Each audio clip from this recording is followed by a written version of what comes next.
कि देखिए, जब आप नेगोशिएशंस करते हैं, जब आप सीट शेयरिंग पे जब आप चर्चा करते हैं, बातें करते हैं, तो आप बफर भी रखते हैं। ये नहीं तो इसके बदले ये नहीं तो इसके बदले ये।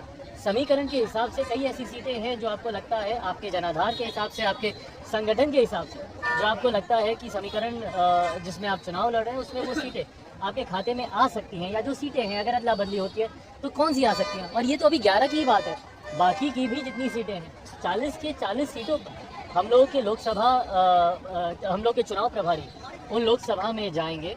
और मैं बार बार इस बात को कहता हूँ कि मैं सिर्फ अपनी सीटों पर ही ध्यान दूँ, और मेरे गठबंधन को, मेरे संगठन का लाभ ही ना मिले तो फ़ायदा क्या गठबंधन में होने का। अगर आज की तारीख में अगर मैं एनडीए गठबंधन में हूँ, भाजपा के संगठन का मुझे लाभ ही नहीं मिले तो मेरा उस गठबंधन में होने का क्या फ़ायदा। उसी तरीके से जिस गठबंधन का हिस्सा हम लोग हैं, हमारे सहयोगी को भी उसका उतना ही लाभ मिले, उस सोच के साथ हर जिले में, हर लोकसभा में हमारा संगठन मजबूत हो, उस सोच के साथ ये जिम्मेदारी पार्टी के वरिष्ठ पदाधिकारियों को दी गई है।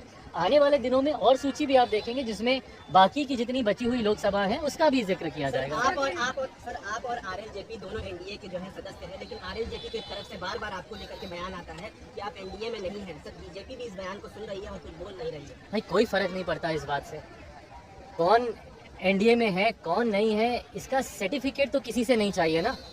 और अगर सर्टिफिकेट की ही बात है तो फिर वो उस दिन की तस्वीर निकाल के याद कर लें, जब अगर मेरी याददाश्त सही है तो संभवतः 18 जुलाई की वो तारीख थी, जब एनडीए की एक बड़ी बैठक एनडीए के 25 साल पूरे होने पर दिल्ली के अशोका होटल में की गई थी। वो बैठक आयोजित, उस बैठक में जिस तरीके से देश के प्रधानमंत्री जी ने गले लगाकर मेरा उस एनडीए की बैठक में स्वागत किया था, तो फिर वो तस्वीरें क्या थी? या तो वो तस्वीरें गलत थी, या अब जो कहा जा रहा है वो गलत है।